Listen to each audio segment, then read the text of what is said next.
नमस्कार दोस्तों, आप सबका तहे दिल से स्वागत है हमारे आज के डेली करंट अफेयर्स एनालिसिस में। आज की तारीख है आपकी 16 मार्च। ये वीडियो मैं रिकॉर्ड कर रहा हूँ रात में 1:03 पे। और कल सुबह मेरी ट्रेन है, ट्रेन से मुझे वापस लखनऊ आना है, तो इसीलिए मैं 9:30 AM पे सेशन नहीं कर पाऊँगा। लेकिन अभी इसलिए मैंने सेशन को रिकॉर्ड करने की कोशिश की है। थोड़ी बहुत अगर कमी रह जाएगी तो उसके लिए माफ़ कर दीजिएगा। लेकिन जैसा कि मैं बार बार कहता हूँ, skipping is not an option, it is not an option for me. क्योंकि डेली करंट अफेयर्स अगर आप नहीं करोगे तो आपको एग्ज़ाम में दिक्कत आएगी। डेली करंट अफेयर्स का कोई भी रामबाण नहीं है। डेली करंट अफेयर्स करने के बाद BBM प्रो कर सकते हो फॉर बैंकिंग अवेयरनेस, और उसी के बाद सफलता batch for current affairs revision.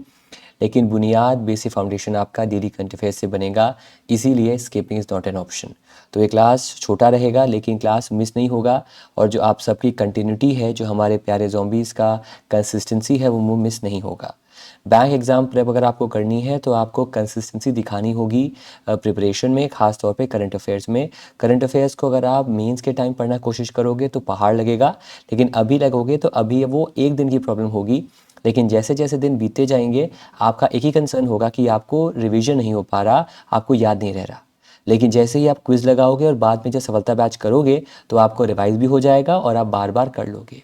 अपने आप को कंपेयर किया किया करो उनसे जो मेंस के टाइम आएंगे, जो मेंस के टाइम करंट अफेयर्स की क्लासेस लगाएंगे, मैराथन का वेट करेंगे और संजीवनी बूटी का वेट करेंगे। आपको तो सिर्फ रिवाइज करना होगा। तो अगर आप भूलते भी जा रहे हो तो इस बात का याद रखना कि ये ज़ॉम्बी सरदार आपको उसमें भी हेल्प करेगा, सफलता बैच में। और अगर आपको अभी याद करना है तो डेटावर्स का यूज़ करके आप हर हफ्ते का डेटा याद भी कर सकते हो। तो मैं आपके साथ एंड तक हूँ, जब तक आपका एग्ज़ाम नहीं निकलता है तब तक आपके साथ हूँ। लेकिन आपको बने रहना है। जो पैशन मेरे अंदर है करंट अफेयर्स को लेकर कि रात में 1 बज रहे हैं, सारा काम करके वापस आके क्लास ले रहा हूँ, वो पैशन मुझे आपके अंदर भी चाहिए, वो जुनून, वो पागलपन आपके अंदर भी चाहिए। तो विदाउट एनी फर्दर इडू चलिए दोस्तों शुरू करते हैं और डिस्कशन का अब आपके साथ आगाज़ करते हैं। ज़ॉम्बी मोड ऑब्वियसली बात नहीं होगा क्योंकि आज सेशन खत्म करना मेरा एजेंडा है। कल से मतलब ट्यूसडे से आपका ज़ॉम्बी मोड और का केस स्टडी को इंक्लूड करेंगे।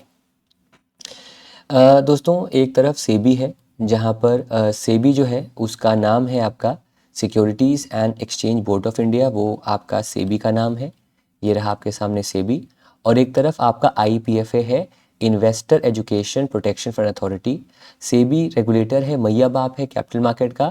और IPFA इंश्योर करता है कि जो भी इन्वेस्टमेंट्स आपने किए हैं इस कैपिटल मार्केट में, वो इन्वेस्टमेंट आपको प्रॉपर मिल सके, उसकी जानकारी आपको मिल सके। और कोई भी इन्वेस्टर, कोई भी जो कैपिटल मार्केट में कस्टमर है, वो अपने इन्वेस्टमेंट्स को यूज़ कर सके, उसकी अवेयरनेस फैलाने के लिए किया जाता है। अगर कोई भी इन्वेस्टमेंट आपका 7 ईयर्स से ज़्यादा ड्यू है, उसका क्लेम आपने नहीं लिया है, तो उसका पूरा पैसा इसके फ़ंड में जाता है।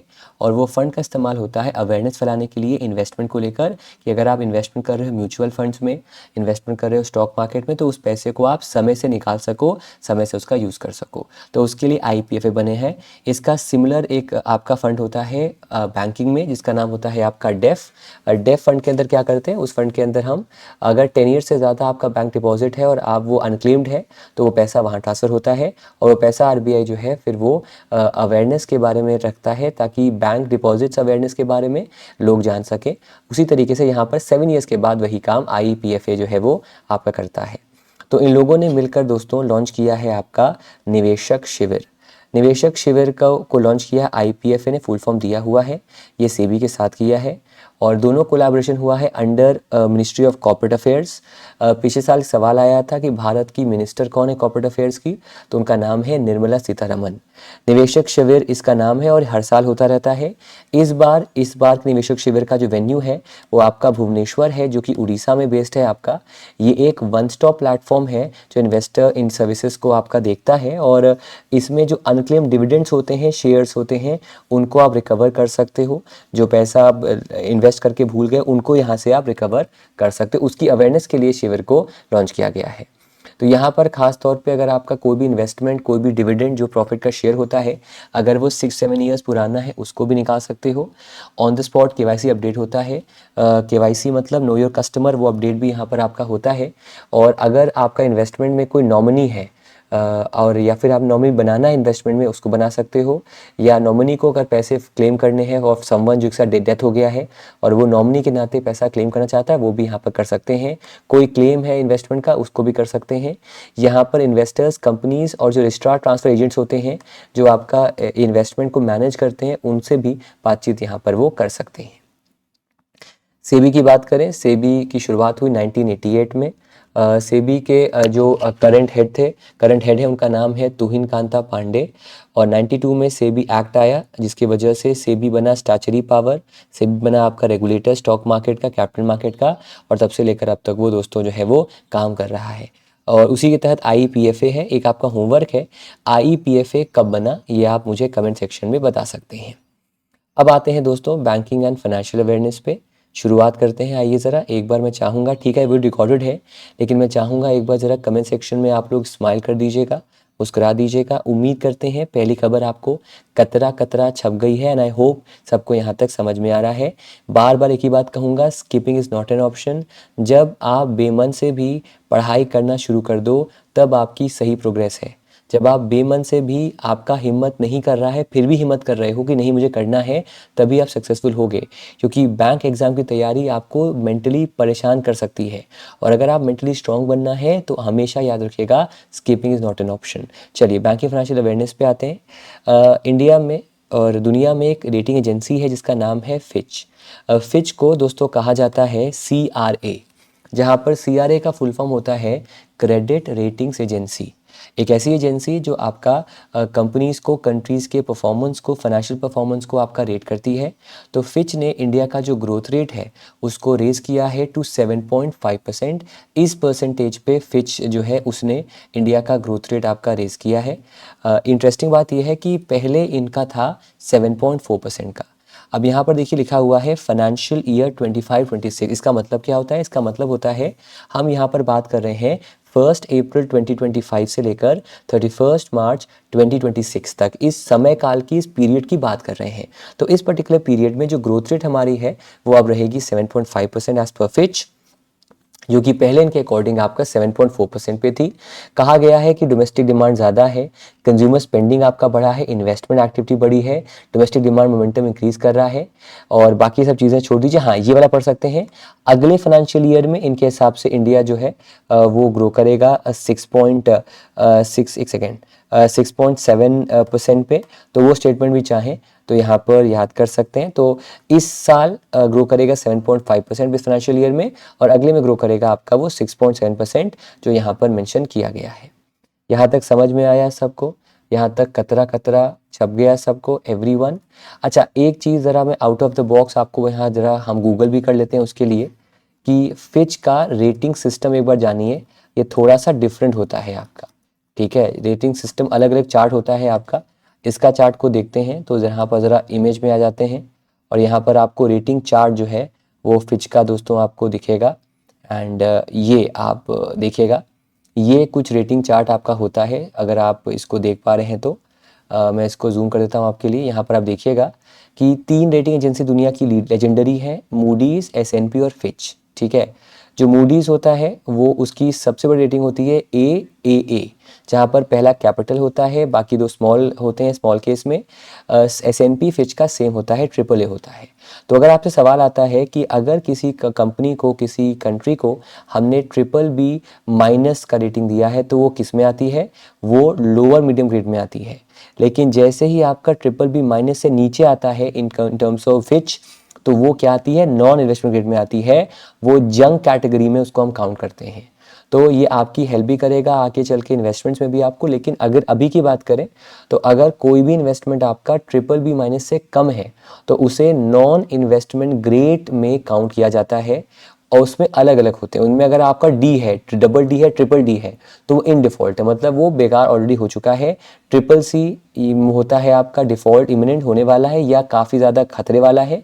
B- में स्पेकुलेटिव है, मतलब इसके नीचे इन्वेस्टमेंट करने का कोई सेंस नहीं बनता है। तो क्या पता अगर इस बार paper out of the box आ जाए और सवाल आपसे आ जाए कि सर अगर किसी भी कंपनी की रेटिंग आपका BBB- है तो क्या उस किस कैटेगरी में आएगा? उसका आंसर होगा आपका लोअर मीडियम ग्रेड में कैटेगरी में, उसको दोस्तों जो है वो हम काउंट करेंगे। समझ में आया सबको एवरीवन? कतरा कतरा छप गया एवरीवन? यहाँ पर एक चीज़ और हम आपके लिए गूगल कर सकते हैं कि सेबी के अंतर्गत, और इस तरह देखो सर, ये मैं आपको हेल्प भी कर रहा हूँ कि आप ऑन द गो भी कैसे आप क्लास को अटेंड कर सकते हो, कैसे क्लास में एनहांस कर सकते हो। तो यहाँ पर देखो सेबी का एक मास सर्कुलर आया था एजेंसीज़ का, जहाँ पर मेंशन किया गया है एजेंसियाँ आपकी कौन कौन सी हैं, उनके बारे में डिटेल में इस पेज में आपको दोस्तों जो है वो दिखेगा। ठीक है, इसमें अलग अलग आपको रेटिंग एजेंसीज़ के नाम दिखेंगे और उनकी सारी गाइडलाइंस को यहाँ पर जो है वो आपका दिखाया जाएगा। आप चाहें पढ़ लीजिएगा, लेकिन मैं प्रेफर नहीं करूँगा पढ़ने को। हाँ, मैं ये प्रेफर ये करूँगा, ये आपके सामने देखिए दिया हुआ है, जहाँ पर आप देख सकते हो 1 2 3 4 5 6 7 8, टोटल में 8 आपकी इंडिया में क्रेडिट रेटिंग एजेंसीज़ हैं, जिनका नाम यहाँ पर देखो दोस्तों आपको मेंशन किया गया है। ठीक है, इनमें सबसे पहली एजेंसी थी आपकी, उसका नाम था क्रिसिल। ये सबसे पहली एजेंसी जो थी वो क्रिसिल थी और इंडिया की। और इन सबका जो मैया बप्पा है वो कौन है? वो आपका दोस्तों आरबीआई होता है, सॉरी वो आपका सेबी होता है, माफ़ी चाहता हूँ, और उसी के अंडर ये वर्क आपका करती हैं। नेक्स्ट पे आते हैं, इंडिया और वर्ल्ड बैंक। इंडिया और वर्ल्ड बैंक, इन्होंने दोस्तों एक $300 मिलियन का डील साइन किया है ताकि हरियाणा का जो हवा है उस पे काम कर सकें, क्लीन एयर प्लान पे काम कर सकें। तो वर्ल्ड बैंक और गवर्नमेंट ऑफ इंडिया ने हरियाणा के साथ एक एग्रीमेंट साइन किया है। ये एग्रीमेंट आपका हरियाणा क्लीन एयर प्रोजेक्ट का है और इस सस्टेन डेवलपमेंट ऑपरेशन पे काम करता है। इसके लिए वर्ल्ड बैंक प्रोवाइड करेगा $300 मिलियन, ताकि जो एयर पोल्यूशन है हरियाणा का उसे हम और दोस्तों कम कर सकें। उसके लिए इसे बनाया गया है। एयर क्वालिटी मॉनिटरिंग पे भी काम किया जाएगा। अगर आपको याद होगा तो गुजरात में, अगर मुझे याद आ रहा है, वहाँ पर भी जो लेक्स की का क्वालिटी है, एयर क्वालिटी है, उसके लिए भी प्रोग्राम आया है। और यहाँ पर हरियाणा के लिए भी एयर क्वालिटी प्रोग्राम आया है, जहाँ पर जो वर्ल्ड बैंक है वो गवर्नमेंट ऑफ इंडिया के साथ टाई अप करके $300 मिलियन यहाँ पर प्रोवाइड करेगा।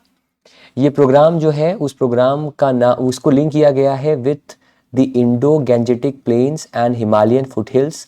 प्रोग्राम का पूरा नाम है आपका the World Bank regional air quality management programme in the Indo Gangetic plains and Himalayan foothills.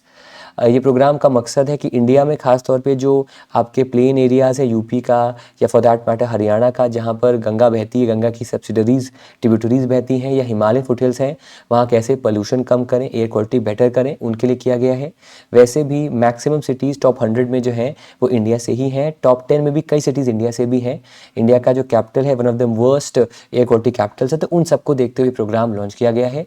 Programme के अंतर्गत जो लोन दिया जाएगा उसका टेन्योर होगा 23.5 ईयर्स का, जिसमें ग्रेस पीरियड होगा 6 साल का। मतलब 6 साल अगर आपको और दिए जाएंगे लोन को रीपे करने के। तो यहाँ लोन जो रीपे करना है वो $300 मिलियन का है, जो वर्ल्ड बैंक ने यहाँ पर आपके पेश अंजाम किया है। वर्ल्ड बैंक की बात करें तो वर्ल्ड बैंक बना आपका ब्रेटन वुड्स कॉन्फ्रेंस में, जो कि हुआ 44 में न्यू हैम्पशायर यूएसए में, जहां पर इसके साथ आईएमएफ को बनाया गया। और आईएमएफ और वर्ल्ड बैंक दोनों को हम कहते हैं ब्रेटन वुड्स ट्विंस, क्योंकि इसी कॉन्फ्रेंस में दोनों को जो है वो आपका सेटअप किया गया था। उसी कॉन्फ्रेंस के तहत ये दोनों आपके बने थे। इन्हीं में आपका सबसे बड़ा बना था वर्ल्ड बैंक का body IBRD, international bank for reconstruction development, जो बना था 45 में। बाद में और बॉडीज भी बनी, टोटल में 5 बॉडीज हैं जो वर्ल्ड बैंक के अंदर आती हैं, जिनमें आईबीआरडी है, आईडीए है, आईएफसी है, मीगा है, आईसीएसआईडी है। एक सवाल अगर आउट ऑफ द बॉक्स बनता है, इनमें से कौन सी बॉडी आपका गारंटी प्रोवाइड करती है, लोन नहीं देती? तो उसका नाम मीगा है, मीगा गारंटी देती है। अभी इंडिया में इसने एक प्रोग्राम को गारंटी दी थी। इनमें से कौन सा वर्ल्ड बैंक का ग्रुप है जो सॉफ्ट लोन प्रोवाइड करती है? सॉफ्ट लोन का मतलब होता है लोन विथ 0% इंटरेस्ट और लोन विथ नो इंटरेस्ट, जहाँ पर इंटरेस्ट नहीं लगता या इंटरेस्ट कम लगता है, तो वो आईडीए जो है वो प्रोवाइड करती है, आईडीए है। बाकी नॉर्मल लोन जो है वो वर्ल्ड बैंक आपका प्रोवाइड करती है। इंटरव्यू में सवाल आपसे आ सकता है कि वर्ल्ड बैंक में और आईबीआरडी में अंतर क्या है, सॉरी वर्ल्ड बैंक में और आईएमएफ में अंतर क्या है। तो वर्ल्ड बैंक एक ऐसी बॉडी होती है जो आपकी पॉवर्टी और डेवलपमेंट फोकस करती है। 2 होते हैं आपके, पॉवर्टी और डेवलपमेंट, उन पे फोकस करती है। और जो आपकी आईएमएफ है वो मॉनेटरी पॉलिसी पे, मनी सप्लाई पे आपका दोस्तों फोकस करती है। मौका भी है, दस्तूर भी है। एक बार ज़रा अगर हम वर्ल्ड बैंक की बात करें तो एक सवाल आपसे बन सकता है कि कौन से डेवलपमेंट गोल्स पे फोकस करती है, और इन पे सवाल भी हालांकि बहुत ज़्यादा आपका बनता है। तो आइए ज़रा इसको एक बार देख लेते हैं। टोटल में आपके 17 गोल्स हैं, ठीक है। और 17 गोल्स में से एक गोल में ये आपकी आती है। तो यहाँ पर देखिए पहला गोल पे फोकस करेगी, second, third, fourth, fifth, six तो नहीं होगा, हाँ सिक्स पे फोकस करेगी, सेवन्थ पे फोकस करेगी और एट पे फोकस करेगी, नाइन्थ पे फोकस करेगी, ओवरऑल कई सारे में करेगी, लेकिन मेनली करें तो 1 और आपका 8, इन दोनों पे तो मेन फोकस आपका रहेगा वर्ल्ड बैंक का, 1 और 8। जो लोग भी नए आए हैं, जो लोग अभी बेबी ज़ॉम्बीज़ हैं, बेटा सस्टेनेबल डेवलपमेंट गोल्स के 17 गोल्स को रट लो, याद कर लो, और जब कभी खाली टाइम मिले तो कोई भी स्कीम आती है, कोई भी करंट अफेयर आती है, उसको मन में ही चिपका लो किस सस्टेनेबल गोल से उसका लिंक है। विश्वास मानो ये एक आपको काफ़ी लिंक करने में हेल्प करेगा। आप बिना रट्टा मारे आप समझ पाओगे कि ये स्कीम कौन सी योजना में आती है ना।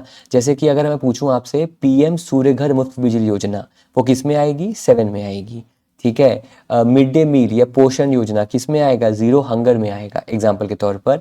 या फिर लेट्स सपोज अगर हम बात करें आपका बेटी बचाओ बेटी पढ़ाओ, जेंडर इक्वलिटी में आपका आएगा, है ना। जल शक्ति मिशन किस में आएगा? Clean air sanitation, water sanitation में आएगा। तो जो भी स्कीम्स बन रही है ना सरकार की, वो इन्हीं 17 गोल्स को फॉलो करने के लिए बन रही हैं, इन्हें अचीव करने के लिए बन रही है। तो वो सेगमेंट से आप चीज़ों को काफ़ी हद तक याद कर पाओगे। चलिए जी आगे बढ़ते हैं। तो वर्ल्ड बैंक की हमने बात यहाँ पर कर ली। अजय पाल सिंह बांगा जो मास्टर कार्ड के पहले हेड थे, वो यहाँ प्रेसिडेंट हैं, और MD CFO हैं आपके अंशुला कांत। अब आते हैं दोस्तों दुनियादारी पे, दुनियादारी की बात कर लेते हैं। वैसे भी आजकल एक रूमर उड़ा हुआ है कि बेंजामिन नेतन्याहू का देहांत हो गया है, डेथ हो गया है, लेकिन उनका एक 5 फिंगर वीडियो फिर से आया है। पहले एक वीडियो आया था जिसमें उनके 6 फिंगर दिख रहे थे, लेकिन उन्हें अभी वीडियो बनाया जहाँ पर कैफ़े में है और उन्हें 5 फिंगर्स आपके देखे हैं। दुनियादारी की बात करूँ तो अभी सफलता दिवस से मैं वापस आया हूँ, आज मतलब ट्रैवल कर रहा हूँ। जब आप वीडियो देख रहे होंगे तो वहाँ पर बेटा एक चीज़ जो मुझे कॉमन दिखी वहाँ के बच्चों में, जो शायद आपके अंदर भी होनी चाहिए, और वो है ना बिलीफ। बिलीफ उस समय नहीं जब आपका मूड ठीक है, बिलीफ उस समय कि जब आपको सामने सब कुछ हारा हुआ है, कितना ज़्यादा आपके लिए सपना ज़रूरी है, उसकी बिलीफ, है ना। और एक टाइम बाउंड कंसेप्ट कि भाई मेरे पास 2 साल है, मेरे पास 1 साल है, मुझे निकालना है। तो ये 2 चीज़ों पे फोकस ज़रूर करें। एक कि आप टाइम लेकर चलें कि मैं कितने अटेम्प्ट्स दूंगी, और आपको बिलीफ होना चाहिए कि मैं कितना अचीव कर सकती हूँ, ठीक है। चलिए तो आते हैं आप दुनियादारी पे। ग्रीस ने लॉन्च किया है आपका इको प्रोजेक्ट। ग्रीस में एक जगह है पोर्टो राफ्टी, कि जगह का नाम क्या है आपका? पोर्टो राफ्टी, जहाँ पर ये प्रोजेक्ट आपका लॉन्च हुआ है। और इसका मेन है कि जो पोसिडोनिया सी ग्रास मेडोज़ हैं मेडिटेरेनियन सी में, उस पर फोकस किया जाए। और यहाँ पर जो Greek ministry of merchant marine है, उन्होंने इसको इम्प्लीमेंट किया है। बेसिकली ट्रेडिशनल बोट एंकर्स और चेन डैमेज हो जा रही थी इन सीग्रास बेड्स में, क्योंकि यहाँ के पानी की वजह से। और anchors scrap the sea bed and tear rhizomes of seagrass, मतलब जो ओशन बॉडी था उसको असर पड़ रहा था। और इसी के लिए ये काम किया गया है, ताकि जो एक्सटेंशन है 13 किलोमीटर्स का ग्रीस के कोस्ट लाइन का, उस पर काम किया जाए, और सीग्रास मेडोज को भी यहाँ पर जो है सुरक्षित आपका महसूस किया जाए। सवाल बनेगा कि सर ये पोसिडोनिया ओशियानिका है क्या? ये आपका एक सीग्रास स्पीशीज है जो कम मात्रा में एंडेमिक, मतलब जो लगभग खत्म हो गई है आप मेडिटेरेनियन सी में, और इसे अब प्रायोरिटी हैबिटेट कहा जाता है सी ग्रासेस का।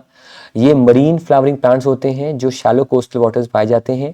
दुनिया में 149 कंट्रीज में अवेलेबल हैं और 600 में अवेलेबल हैं, और ये एक बहुत इंपॉर्टेंट फैक्टर है ओशियन के इकोसिस्टम का। तो उस वजह से जो इको प्रोजेक्ट है वो अपने आप आपका जो है वो न्यूज़ में बना है।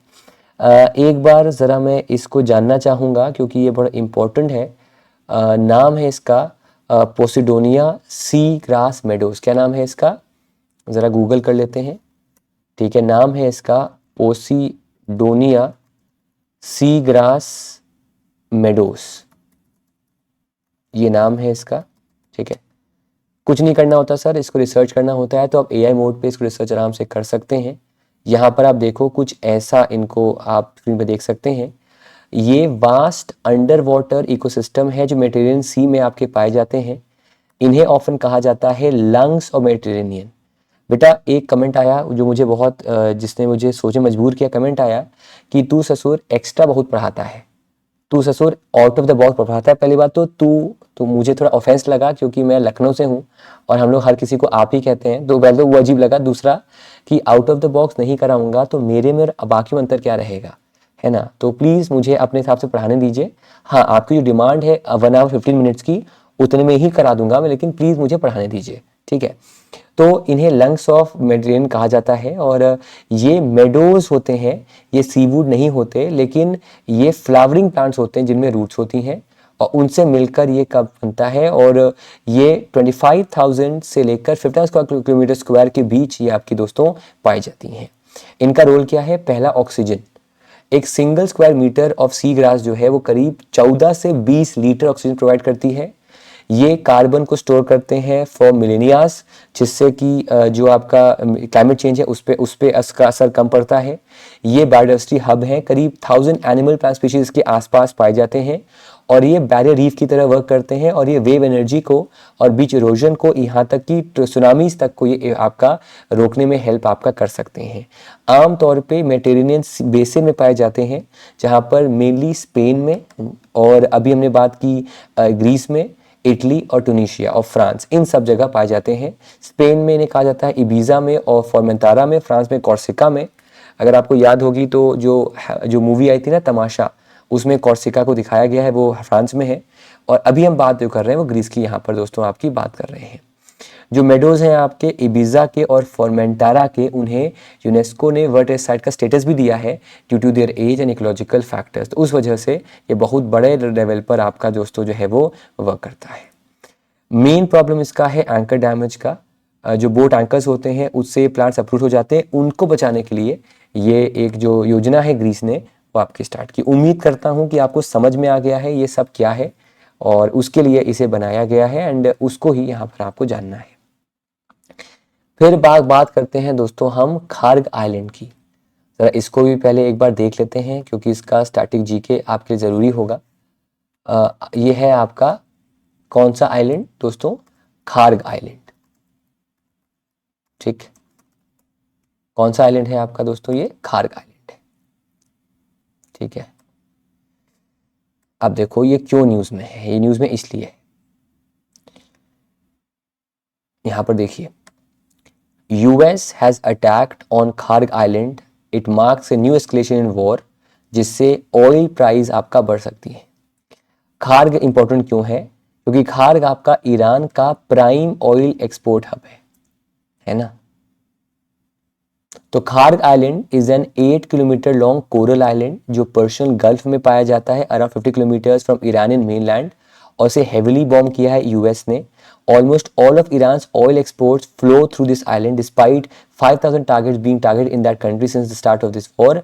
खार्ग को अभी तक स्पेयर किया गया था, लेकिन पोस्ट ट्रुथ जो कि अगेन ट्रम्प जी का सोशल मीडिया वेबसाइट है, उसने कहा कि इसको हमने टोटली ऑब्लिटरेट कर दिया है, ख़त्म कर दिया है, और अब तक का मोस्ट पावरफुल बॉम्बिंग रेड अब तक का एवर उन्होंने यहाँ पर दोस्तों जो है वो करार दिया है।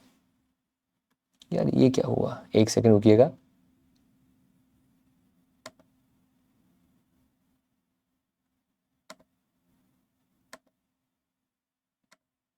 एक सेकंड रुकिएगा ज़रा, हम ज़रा कहीं और चले गए थे।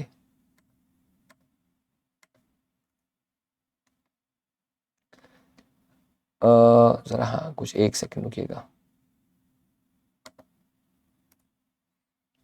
जी।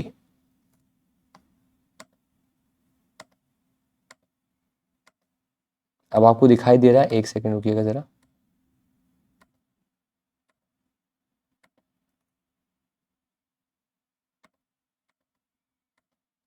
तो इस वजह से ये आपका दोस्तों जो है ना वो न्यूज़ में आपका बना हुआ है।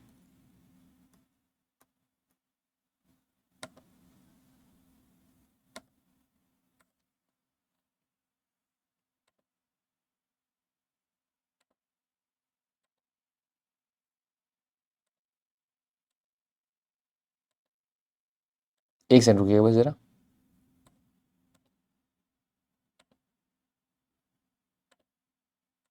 जी चलिए वापस आ गए जी। तो खार्ग आइलैंड की बात करें तो पीछे आपको दिखा नहीं होगा, मैं ज़रा एक बार समझा दूं आपको कि जो खार्ग आइलैंड है ना, बेसिकली ये ईरान का आइलैंड है और ये ऑयल एक्सपोर्ट के लिए सबसे क्रूशल आइलैंड है ईरान का, ठीक है। और ये बशर पोर्ट है ईरान का, उससे 15 किलोमीटर दूर है और इसका लेंथ 8 किलोमीटर का है।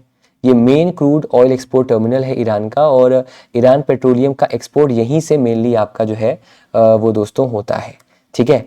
एंड इसको अटैक किया है यूएस ने और नेस्तनाबूद कर दिया है जी। और ये ईरान कंट्रोल में 1979 से है, और इसको अटैक करने की बात जो है वो यूएसए ने की है, इस वजह से आइलैंड आपका न्यूज़ में बना है।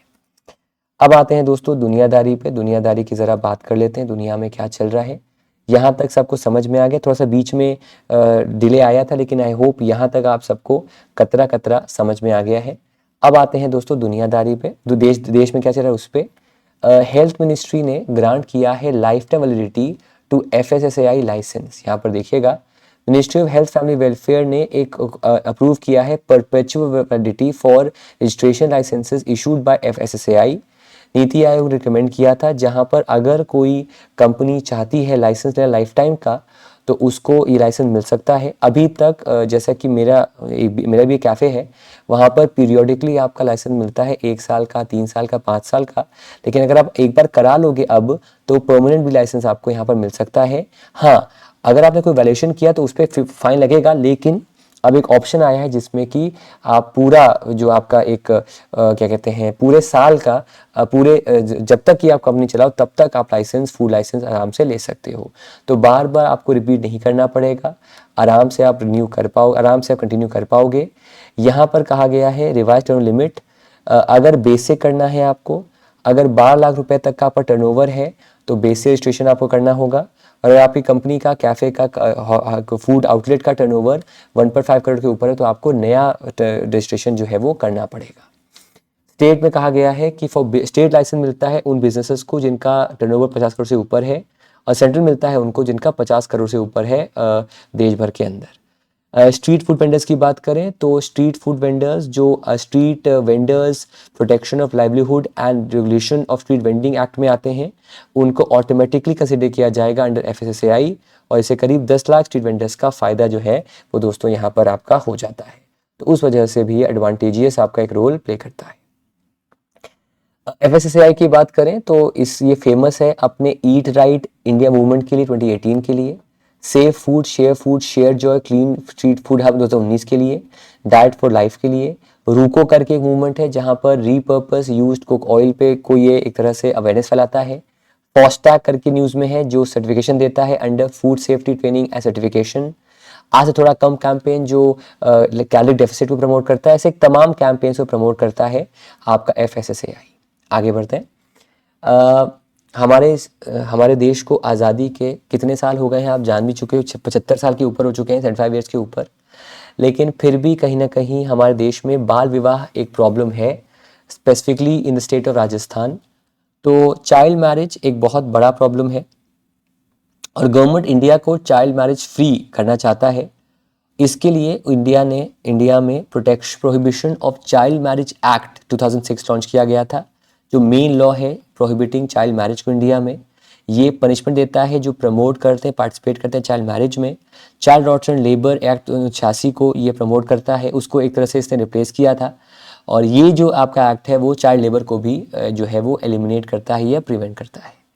इसको लेकर बाल विवाह मुक्त भारत कैंपेन लॉन्च हुआ था 2 साल पहले, जिसका मकसद था चाइल्ड मैरिज इंडिया में एलिमिनेट करना।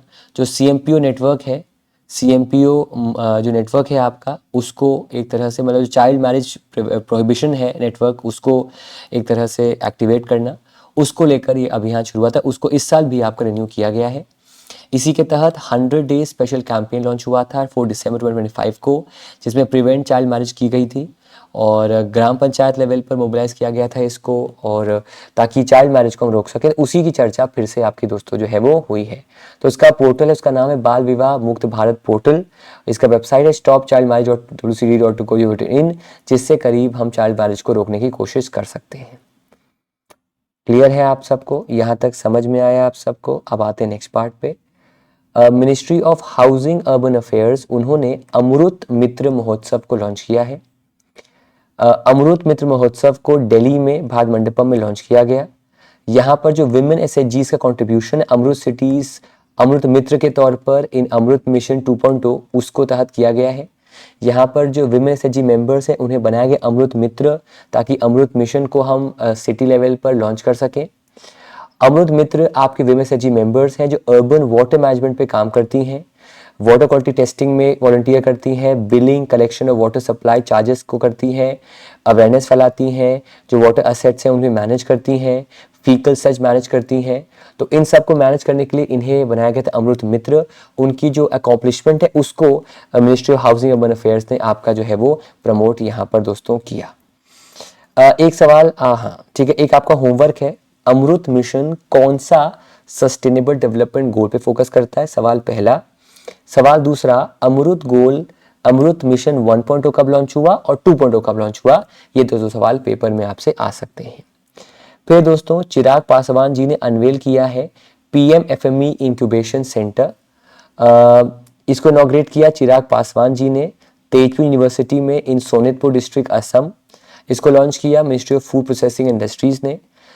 इस क्लस्टर का नाम लिया गया है PMFME से, प्रधानमंत्री formalisation of micro food processing enterprise scheme, जिसमें जो मिनिस्ट्री ऑफ फूड प्रोसेसिंग है वो प्रोवाइड करेगी 2.35 करोड़ का सपोर्ट, ताकि स्टेट लेवल पर हम फूड प्रोसेसिंग इनोवेशन पे काम कर सकें, ट्रेनिंग इंफ्रास्ट्रक्चर पे काम कर सकें और एंटरप्रेन्योर डेवलप कर सकें, ताकि वो नए फूड प्रोडक्ट्स को टेस्टिंग कर सकें। तो उसको लेकर एक इंक्यूबेशन सेंटर लॉन्च किया गया है। यहाँ पर देखिएगा ये आपके चिराग पासवान है और इसको सेंटर को लॉन्च किया गया है आपका, ताकि जो फूड प्रोसेसिंग है उस पर काम हो सके। इस स्कीम की बात करें, इंक्यूबेशन की बात करें, इंक्यूबेशन होता है आपका इनिशियल सपोर्ट देना। इस स्कीम की बात करें तो स्कीम आपकी लॉन्च हुई थी 29 जून 2020 को। ये स्कीम एक सेंट्रल स्पॉन्सर्ड स्कीम है। स्कीम का ये आखिरी फाइनेंशियल ईयर है जिसका बजट 10,000 करोड़ का है और ये पार्ट है आत्मनिर्भर भारत अभियान की, और उसके तहत फूड प्रोसेसिंग पर काम दोस्तों जो है वो हम करते हैं। करीब 2 lakh micro food processing units को सपोर्ट करना है, और जो भी इसके अंदर आपकी माइक्रो यूनिट्स आएंगी फूड प्रोसेसिंग की, उन्हें जो भी उनका खर्चा आता है, कैपिटल चाहिए होता है, उस पर 35% क्रेडिट सपोर्ट सरकार देगी। मैक्सिमम सब्सिडी सरकार देगी एक यूनिट को बनाने का 10 लाख का, और मिनिमम 10% बेनिफिशियल कंट्रीब्यूशन। मतलब अगर लेट्स सपोज 10 लाख का आपको खर्चा चाहिए तो 10 लाख में से 1 लाख रुपए आप पे करोगे, बाकी 9 लाख सरकार पे करेगी। मतलब जो भी एक माइक्रो यूनिट बनाने खर्चा आएगा, जो भी एक फूड प्रोसेसिंग यूनिट बनाने खर्चा आएगा, उसमें से 10% आपको करना है, बाकी 90% सरकार करेगी अप टू 10 लाख रुपीज़। ठीक है, तो वो सपोर्ट भी यहाँ पर आपका दिया जाएगा। बाकी अगर कोई FPO है, मतलब FPO मतलब food promoter organisation, sorry farmer promoter organisation या फार्मर प्रोड्यूसर ऑर्गेनाइजेशन या कोऑपरेटिव, उसमें भी 35% सपोर्ट उसको बनाने में क्रेडिट में सरकार पे करेगी। अगर कोई सेल्फ हेल्प ग्रुप है तो 40,000 पर SHG मेंबर उन्हें दिया जाएगा, ताकि इसका इस्तेमाल अपने डेली एक्सपेंसेस में, डेली जो उनका खर्चा उसमें कर सके। वन डिस्ट्रिक्ट वन प्रोडक्ट, जो प्रोडक्ट्स होते हैं, एक डिस्ट्रिक्ट में एक प्रोडक्ट आपका मेन होता है, जैसे कि लखनऊ का चिकनकारी है, तो उस प्रोडक्ट अगर कोई होगा, उन प्रोडक्ट्स को बनाने में, उन प्रोडक्ट्स को सेल करने में ज़्यादा सपोर्ट सरकार यहाँ पर प्रोवाइड करेगी। जी बाकी FPOs को, SHGs को, कोऑपरेटिव्स को, स्पेशल पर्पस व्हीकल्स को, ऐसी कंपनी जो लिमिटेड पर्पस के लिए बनी है, जिनका छोटा पर्पस होता है, जो खत्म हो जाता है कंपनी बंद हो जाती है, उनको भी सपोर्ट यहाँ पर दोस्तों जो है वो आपको दिया जाएगा। ब्रांड डेवलपमेंट में, पैकेजिंग में, मार्केटिंग में, रीडर टाइप्स में, उनमें सपोर्ट यहाँ पर उनको दोस्तों दिया जाएगा। ट्रेनिंग दिया जाएगा बाय निफ्टेम एंड IFPT, और इसके लिए अलग अलग बॉडीज से यहाँ पर टाइप जो है वो आपका किया गया है। फिर दोस्तों राष्ट्रपति भवन ने पर्पल फेस्ट को होस्ट किया है, 13 मार्च को स्टार्ट हुआ। ये होस्ट किया ministry of social justice empowerment ने। खास तौर पे जो दिव्यांगजन हैं, पर्सन विद डिसेबिलिटीज, उनको यहाँ पर प्रमोट किया जाता है। उनको प्रमोट करने के लिए योजना को आपका सेटअप किया गया है। एक नेशनल स्किल्स क्वालिफिकेशन कमेटी बनी। ठीक है, यहाँ तक क्लियर है। तो पर्पल फेस्ट किससे रिलेटेड है आपका? पर्पल फेस्ट का संबंध जो है वो संबंध है आपका विथ पर्सन विद डिसेबिलिटीज का। ये आपका दिल्ली में होता है, राष्ट्रपति भवन में होता है। फिर नेशनल स्किल्स क्वालिफिकेशंस कमेटी की 48 मीटिंग हुई है। ये मीटिंग को चेयर किया देबश्री मुखर्जी ने, जो सेक्रेटरी है मिनिस्ट्री ऑफ स्किल डेवलपमेंट की, और she is also chairperson of NCVET, that is the national council for vocational training education and training. NSQC आपकी एपेक्स बॉडी है जो इम्प्लीमेंट करती है नेशनल स्किल्स क्वालिफिकेशन फ्रेमवर्क को, और इसकी जो चेयरमैन होती है वो नेशनल स्किल डेवलपमेंट एजेंसी की भी चेयरमैन होती हैं। तो उसकी 48 मीटिंग को अभी हाल ही में दिल्ली में जो है ऑर्गेनाइज किया गया। यहाँ पर नेशनल ऑक्यूपेशन स्टैंडर्ड्स को अप्रूव किया गया, यहाँ पर क्वालिफिकेशन पैक्स अप्रूव किया गया।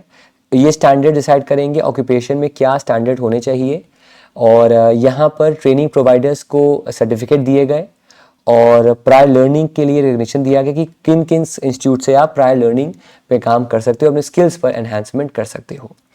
एनसीवीटी की बात करें, ये बना 2018 में। Ministry of skill development and entrepreneurship इसकी पेन मिनिस्ट्री है। वोकेशनल एजुकेशन पर ट्रेनिंग इंस्टीट्यूशंस पे काम करती है और क्वालिटी स्टैंडर्डाइजेशन पे भी इसका मेन काम जो है वो आपका रहता है। फिर दोस्तों समृद्ध ग्राम फिजिटल सर्विसेज को लॉन्च किया है। फिजिटल का मतलब होता है फिजिकल प्लस डिजिटल। इन सर्विसेज को लॉन्च किया मिनिस्ट्री ऑफ कम्युनिकेशन ने। इसका पायलट लॉन्च हुआ है, मतलब इसका टेस्ट होगा आपका उमरी विलेज मध्य प्रदेश के अंदर। यहाँ पर फिजिकल इंफ्रास्ट्रक्चर और डिजिटल मॉडल दोनों पे काम किया जाएगा। इन केंद्र को कहा जाएगा आपका समृद्धि केंद्रास। यहाँ पर हाई स्पीड का रूरल ब्रॉडबैंड इंटरनेट आएगा, जिससे विलेज में सर्विसेज प्रोवाइड की जाएंगी। Education service, health care service, agriculture service, e governance service, financial service, digital commerce, इन सर्विसेज को प्रोवाइड किया जाएगा। इसे बनाने में मेन रोल प्ले किया है डिपार्टमेंट टेलीकॉम ने, जो मिनिस्ट्री ऑफ कम्युनिकेशन के अंडर आपका वर्क करता है। इसके लिए डिजिटल एम्पावरमेंट फाउंडेशन को हायर किया गया है। समृद्धि केंद्र बनाया जाएगा इसमें। ये समृद्धि केंद्र आपके पंचायत भवन में बनाए जाएंगे और ये उस विलेज के 5 किलोमीटर रेडियस तक सर्विस प्रोवाइड करेंगे। इनिशियली 3 स्टेट्स को चुना गया है, 3 गांवों को, उमरी एमपी में, नरा कोदुरु आंध्र प्रदेश में और चौड़ावाला इन उत्तर प्रदेश में। उनको यहाँ पर चूज आपका दोस्तों किया गया है। फिर दोस्तों एक्वा पार्क को ग्रो कराने के लिए 100 करोड़ रुपीस एलोकेट किए गए हैं। ये एक्वा पार्क और कोल्ड वाटर फिशरीज कॉन्फ्रेंस हुआ था। ये कॉन्फ्रेंस हुआ आपका श्रीनगर में एट दी शेर Kashmir international conference centre. Department fisheries ने यहाँ पर कहा कि वो एक्वा पार्क एक बनाएंगे इंटीग्रेटेड अनंतनाग में, जम्मू कश्मीर में, जिसके लिए 100 करोड़ रुपीस दिए जाएंगे। और इसका अनाउंसमेंट किया minister of Panchayati Raj minister Rajiv Ranjan Singh ने, जो एनिमल हस्बेंड्री और डेयरी के भी मिनिस्टर हैं और पंचायती राज के मिनिस्टर हैं। उन्होंने अनाउंस किया कि एक्वा पार्क आपका जम्मू कश्मीर अनंतनाग में आपका बनाया जाएगा। ये एक्वा पार्क बनाया जाएगा अंडर प्रधानमंत्री मत्स्य संपदा योजना, जो 2020 में आपकी स्टार्ट हुई थी। ये बेसिकली इसका एजेंडा है ब्लू रेवोल्यूशन को लाना, जो कि फिशरी से होता है, और फिर प्रोडक्शन को डबल कर देना, उसके हिसाब से होता है। उसी के तहत योजना को आपका सेटअप किया गया था। डिफेंस पे आते हैं सर। यहाँ तक समझ में आ रहा है सर? I hope. मैं फिर से वही माफ़ी मांगूंगा सर, मजबूरी थी मेरी, क्योंकि मेरे को डर था कि क्योंकि मैं अभी फ्री हुआ हूँ 1:20 पे क्लास में, तो कल सुबह अगर मैं गलती से भी लेट उठा तो क्लास मिस हो जाएगी। तो क्लास का टाइमिंग भी शिफ्ट ना हो, आपका टाइमिंग रूटीन भी ना मिस हो, उसी लिए मैं क्लास कर रहा हूँ। थोड़ा अगर आपको आज तेज़ लग रहा है तो मैं उसके लिए क्षमा प्रार्थी हूँ। I am really sorry. कल से आपका टाइम भी फिक्स वही रहेगा, उस टाइम पे आऊँगा ही, और कल और आराम से आपको पढ़ाऊँगा, ठीक है? तो थोड़ा सपोर्ट कर दीजिएगा मुझे। अब आते हैं दोस्तों डिफेंस पे। यूएस और साउथ कोरिया ऑलरेडी कर चुके हैं, तो हम आगे बढ़ते हैं। स्कीम्स पे आते हैं सर। पीएम मुद्रा योजना एक ऐसी योजना है जो पिछले 3 इयर्स में 4 बार आ चुकी है। इस योजना में ₹20 लाख तक का कोलैटरल फ्री लोन मिलता है एंटरप्रेन्योर्स को और एंटरप्राइजेस को। इसको लॉन्च किया 2015 में। इसमें मुद्रा बैंक बना, जहां पर मुद्रा का फुल फॉर्म है micro units development and refinance agency. ये बिना कोलैटरल के, बिना सिक्योरिटी के लोन देती है माइक्रो स्मॉल एंटरप्राइजेस को, जहां पर लोन मिलता है 20 लाख रुपए तक through scheduled commercial banks, NBFCs and micro finance institutions. Loan मिलता है मैन्युफैक्चरिंग सेक्टर को, ट्रेडिंग को, सर्विस सेक्टर को, एग्रीकल्चरल एक्टिविटीज़ को। यहाँ पर 4 प्रकार के लोन्स हैं। शिशु अप टू ₹50,000, किशोर 50 से 5 लाख, तरुण 5 लाख से 10 लाख, और तरुण प्लस आपका 10 लाख से 20 लाख का लोन यहाँ पर मिलता है। तरुण प्लस को लॉन्च किया गया था आज से 1 साल पहले, जहाँ पर उन बोरोवर्स जिन्होंने पहले तरुण लोन्स रीपे कर दिए हैं, पहले पे कर दिए, उनको 20 लाख तक का लोन मिलेगा। इनमें वुमेन एंटरप्रेन्योर्स को खास तौर पर दिया जाता है। ये लोन जो है, ये जो स्कीम है, वो जन समर्थ पोर्टल पे भी अवेलेबल है। जनसमत पोर्टल एक इंटीग्रेटेड पोर्टल है जहां पर जितनी भी ऐसी योजनाएं हैं जहां पर सरकार सब्सिडी देती है योजना पर या इंसेंटिव देती है योजना पर, जैसे कि आपका किसान क्रेडिट कार्ड यहाँ पर होगा आपका, यहाँ पर स्टार्टअप्स को लेकर जो क्रेडिट लिंक गारंटी स्कीम है वो होगी यहाँ पर, और वह उसी पर्टिकुलर कैटेगरी में उसी पर्टिकुलर पोर्टल पे आपको प्रधानमंत्री मुद्रा योजना मिलेगी। टोटल में ऐसी 15 स्कीम्स यहाँ पर आपको मौजूद जो है वो यहाँ पर आपको मिलेंगी। तो उसको लेकर योजना आपकी ये जो है जिसका नाम प्रधानमंत्री मुद्रा योजना, उसको यहाँ पर सेटअप आपका किया गया है। यहाँ तक समझ में आया सबको? यहाँ तक कतरा कतरा सबको छप गया? एक बार ज़रा बता दीजिएगा एवरीवन। ओके, अब आते हैं इम्पोर्टेंट डेज पे। पाई डे बहुत पॉपुलर है और ये डे 14 मार्च को दोस्तों होता है। पाई होता है 3/14 या 3.14, और पहली बार 1988 में से सेलिब्रेट किया था लैरी शॉ ने, फिजिसिस्ट थे at the Exploratorium science museum in San Francisco, और तब से लेकर अब तक ये डे होता है। कितने डिजिट्स तक हमने पाई को कैलकुलेट कर लिया है, ये सवाल भी आपसे है, आप चाहें तो उसे मुझे कमेंट सेक्शन में बता सकते हैं। फिर दोस्तों नेशनल मैथमेटिक्स डे होता है आपका अगेन 14 मार्च को। यूनेस्को ने इसे किया था 2020 में, और इस साल इसका थीम है आपका मैथमेटिक्स एंड होप। मैथमेटिक्स इकलौता ऐसा नॉट इकलौता, it is one of the sciences, one of the आपका स्टडीज़ जिस पे नोबेल प्राइज़ नहीं मिलता है, इस पे मिलता है एबेल प्राइज़, जिसे हाईएस्ट प्राइज़ कहा जाता है in terms of mathematics in the world. India में श्रीनिवासा प्राइज़ मिलता है, श्रीनिवास रामानुजन प्राइज़ मिलता है, और दुनिया में 40 ईयर्स से कम के अगर कोई बालक होता, कोई अगर मैथमेटिशियन होता है तो उसको फील्ड्स मेडल इसी कैटेगरी में आपका दिया जाता है। फिर दोस्तों ISA का फाउंडेशन डे हमने मनाया, ये फाउंडेशन डे मना 11 मार्च को। इस मौके पर ग्रीन हाइड्रोजन और स्टोरेज स्टार्टअप चैलेंज लॉन्च किया गया, जिसे ग्रीन हाइड्रोजन एक में इनोवेशन का और उनके स्टोरेज करने के बात किया गया। इसका 10th फाउंडेशन मनाया गया। अभी हाल ही में कौन सी वो लेटेस्ट कंट्री है जिसने ISA को ज्वाइन किया है, रेटिफाई किया है? जवाब दीजिएगा। मैं बता चुका हूँ आपको, लेटेस्ट कंट्री कौन सी है जिसने ISA को रेटिफाई और ज्वाइन किया है, प्लीज़ मुझे बताइएगा कमेंट सेक्शन के अंदर।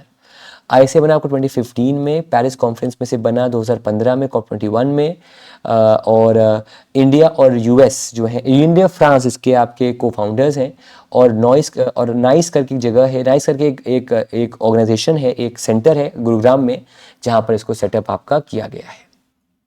बाकी ये दो चीज़ें आप चाहें तो स्किप कर सकते हैं। ये पॉपुलर है अपने स्टार्स इनिशिएटिव के लिए, जिसका फुल फॉर्म है solar technology application resource centre. One sun one world one grid initiative के लिए पॉपुलर है, जहां पर एक ग्रिड बनाना चाहती है दुनिया में सन पावर को स्टोर करने का। और सोलार एक्स स्टार्टअप चैलेंज भी लॉन्च किया, ताकि जो भी चैलेंजेस हैं आपके सोलर स्टार्टअप्स को, उसको यहाँ पर सॉल्व किया जाए। इंडिया ने अभी तक 136 गीगावाट सोलर पावर इंस्टॉल कर ली है। टारगेट इंडिया का है 500 बाय 2030। इंडिया में इसको लेकर एक PM कुसुम स्कीम लॉन्च हुई थी, जिसके तहत सोलर पंप प्रोवाइड किए जाएंगे फार्मर्स को, ताकि उनकी जो ज़मीन है, जो बंजर है, जो बैरन है, जहां पर कुछ नहीं उगता, वहां पर इन पंप्स को लगाया जाएगा। सवाल आपसे बनेगा, सर PM कुसुम स्कीम में सबसे ज़्यादा पंप्स कहाँ लगाए गए हैं? जवाब दीजिए कमेंट सेक्शन में। दूसरी योजना आपकी है सूर्य घर मुफ्त बिजली योजना, जहाँ पर घरों पर सोलर रूफटॉप पे हम लगाएंगे सोलर पैनल्स। करीब 1 करोड़ हाउस में हमको लगाना है, और इसका बजट अराउंड 75,000 करोड़ का है, और ये भी इसी के तहत आपकी दोस्तों जो है वो आती है। अवार्ड्स पे आते हैं। BCI ने ऑनर किया रॉजर बिनी को, राहुल द्रविड़ को और मिथाली राज को लाइफ टाइम अचीवमेंट अवार्ड। इन तीनों महानुभाव को दिया गया है Colonel CK Naidu lifetime achievement award. Women में दिया गया मिथाली राज को। मेजर प्ले अवार्ड्स की बात करें तो पॉलियम लीगर अवार्ड दिया गया बेस्ट नेशनल क्रिकेटर मेन का शुभमन गिल को, और विमेन में दिया गया अवार्ड आपका ये स्मृति मंदाना को, जो कि इनको लगाती इनको 5वीं बार अवार्ड आपका दिया गया। फिर जगमोहन डालमिया ट्रॉफी दी गई बेस्ट वुमेन क्रिकेटर की टू ईरा जाधव मुंबई की, और जी है ना, और शेफाली वर्मा को दिया गया आपका सीनियर डोमेस्टिक कैटेगरी में। लाला मनाता अवार्ड दिया गया बेस्ट ऑलराउंडर का टू आयुष मात्रे मुंबई, और ऑलराउंडर का अवार्ड दिया गया रणजी ट्रॉफी के लिए हर्ष दुबे को। टीम में बेस्ट परफॉर्मेंस दिया गया to Mumbai Cricket Association for all performance in all cricket tournaments. Sports पे आते हैं sir. World Athletics Grand Prix Delhi में हो रही है, ये 3 दिन तक चली है आपकी, और इंडिया इसमें फर्स्ट पे रहा विद 208 मेडल्स। इंडिया को मिले इसमें 75 गोल्ड, और सेकंड पे रहा रशिया विद 35, थर्ड पे रहा आपका बोस्निया एंड हर्जेगोविना।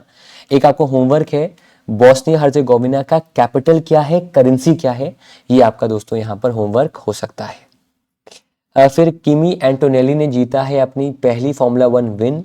वो रहे मर्सिडीज की तरफ से विनर चाइनीज ग्रांड प्री में। ये फर्स्ट टाइम है जब उन्होंने जीता है फार्मूला 1। ये second youngest racer to win formula 1 at 19 years. ये रहे फर्स्ट पे, और इन्हीं टीम के जॉर्ज रसल रहे आपके सेकंड पे, जबकि फरारी के लुइस हैमिल्टन रहे इस कैटेगरी, इस रेस में जो कि थी आपकी चाइनीज ग्रांड प्री, उसमें रहे आपके थर्ड पे। फिर इंडिया का final AFC Asian cup qualifier match against Hong Kong Kochi के फुटबॉल स्टेडियम में खेला जाएगा। स्टेडियम का नाम आपका जवाहरलाल नेहरू स्टेडियम है, और 10 ईयर्स के बाद इस स्टेडियम में मैच आपका हो रहा है। और इंडिया ने ऑलरेडी एलिमिनेट हो चुका है क्वालिफिकेशन रेस से, लेकिन फीफा रैंकिंग पॉइंट्स के लिए ये इंपॉर्टेंट मैच आपका दोस्तों हो सकता है। जैसा मैंने आपसे कहा है sir, skipping is not an option. वैसे ही सर, अगर आपको मुझसे पढ़ना है और आपको एसबीआई क्लर्क, एसबीआई पीओ और एग्ज़ाम्स को आपको टेकअप करना है, तो उसके लिए हमारा एक सब्सक्रिप्शन है मेरा, जिसका कोड है KP60। इस कोड का यूज़ करके अभी फ़िलहाल इसमें आपके इस साल आपके 3 बैचेस आएंगे इन आने वाले 3 मंथ्स में। एक चल रहा है आपका BBM प्रो, जो बैंकिंग अवेयरनेस का है। कोई भी एग्ज़ाम आपको देना है बैंकिंग का बिना BBM प्रो के आपको कुछ समझ में नहीं आएगा। उसके बाद आएगा आपका, डिपेंड करेगा टाइमिंग पे, सफलता बैच या भारत को जानो 3.0। सफलता बैच करंट अफेयर्स का रिविजन बैच है, जहां पर लास्ट 5 मंथ्स को हम आपकी रिवाइज करेंगे। और फिर आपका BBM प्रो, आपका अगर वो नहीं आएगा तो आएगा आपका भारत को जान 3.0, जहां पर स्टैटिक जीके पर हमारा मेन फोकस जो है वो आपका रहने वाला है। इसके अलावा इस सब्सक्रिप्शन में आपको मिलेगा GA नोट्स प्रो, जो कि एक प्रीमियम PDF कोर्स है, जिसका हीरो प्रोडक्ट है आपका डेटावर्स। अगर आपको डेटा पाने में दिक्कत होती, डेटा याद करने में दिक्कत होती है, तो हर संडे को डेटा वर्स अपडेट होता है data verse GA notes pro में, जहाँ पर उस हफ्ते का डेटा को हम वहाँ पर अपलोड आपका दोस्तों जो है वो करते हैं। एक बात याद रखिएगा कि सब्सक्रिप्शन अभी ले लेंगे तो फायदा होगा, वरना वही गलती करेंगे कि प्री कर लेंगे, फिर मेंस के लिए परेशान होंगे और मैराथन के भरोसे रहेंगे। प्लीज मत रहिए, क्योंकि पैटर्न हर साल चेंज होता है। आपको स्टैटिक, करंट और बैंकिंग तीनों ही पढ़ना पड़ेगा। बाकी अगर आपको मेरा कंटेंट पसंद है और आपको बाकी टीचर्स का साथ में पढ़ना है, आप यहाँ पर कोड यूज करेंगे ज़ॉम्बी। इस कोड का यूज करके आप प्रीमियम सब्सक्रिप्शन हमारा परचेस कर सकते हैं, जहाँ पर GA में मैं मिलूंगा आपको, इंग्लिश की बेस्ट फैकल्टी निमिषा मैम मिलेंगी, मैथ्स के बेस्ट फैकल्टी आशीष सर मिलेंगे, और रीजनिंग के गुरु आपके बेस्ट फैकल्टी मिलेंगे अंकुश लांबा सर। इसमें प्रीलिम्स, मेंस और इंटरव्यू का होगा। थाउजेंड्स एंड लैक्स स्टूडेंट्स ने ये लिया है और बहुत सारे बच्चों सक्सेस मिला है। अगर आपको प्रूफ देखना है, हमारे शॉर्ट्स को देख लीजिए, हमारा ट्रैक रिकॉर्ड देख लीजिए, तो ये अवेल जरूर कर लीजिए सर, क्योंकि इसमें मेंस का कंटेंट सबसे हाई फाई होता है, प्री का कंटेंट भी होता है, और एक स्टेप बाय स्टेप तैयारी आपकी होती है। जैसे कि मेरे में आपको पढ़ना पड़ेगा पहले BBM प्रो, मैम के परफेक्शन बैच, आशीष सर के में मैथ्स हीरो, और रीजनिंग वॉरियर या रीजनिंग प्रो कोर्स आप अंकुश सर का पढ़ सकते हैं। तो ये कोर्सेज से आप फाउंडेशन, बेसिक्स, कंसेप्ट्स और मेंस के लिए भी तैयारी यहाँ पर कर सकते हैं। रिन्यू करना है आपको मेरा सब्सक्रिप्शन, तो रिन्यू KP यूज़ करिएगा, और ओवर रिन्यू करना, रिन्यू आप वहाँ पर यूज़ कर सकते हैं। टेलीग्राम पे आपको, टेलीग्राम इस ID पे मिलेगा, या फिर आप कुछ सर ऑफिशियल पे भी जाकर PDF को डाउनलोड कर सकते हैं। So thank you so much everyone for attending the video. मुलाकात करेंगे अब आपसे हम कल। आज मैं ट्रैवल करके शाम तक वापस आऊँगा सर, तो BBM प्रो आपका रिज्यूम कल से होगा, तो उसको ज़रूर से देख लीजिएगा। Thank you so much everyone for attending and bye bye guys, take care. मुलाकात करेंगे आपसे हम नेक्स्ट टर्न पे, तब तक के लिए आपका तहे दिल से शुक्रिया। Bye bye guys, take care and भूल चूक माफ़ कीजिएगा। कोशिश मैंने पूरी की है कि सेशन कंप्लीट हो जाए, सेशन में कोई दिक्कत ना हो। एंड जैसे मैंने बार बार कहा है, skipping is not an option, वो मैं फॉलो भी कर रहा हूँ, आप लोग भी वही फॉलो करें। Thank you so much everyone and take care guys, thank you so much.